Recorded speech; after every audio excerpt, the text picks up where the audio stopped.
You ask Tiger to solve. This deals with linear equations with one unknown. The final result is d equals 13/4.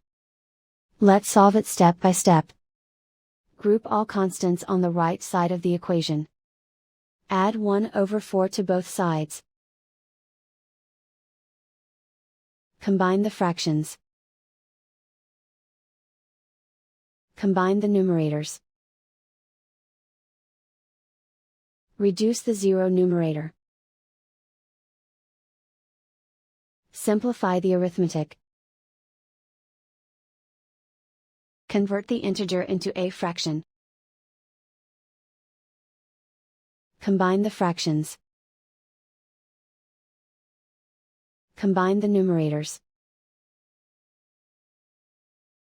And so the final result is d equals 13/4.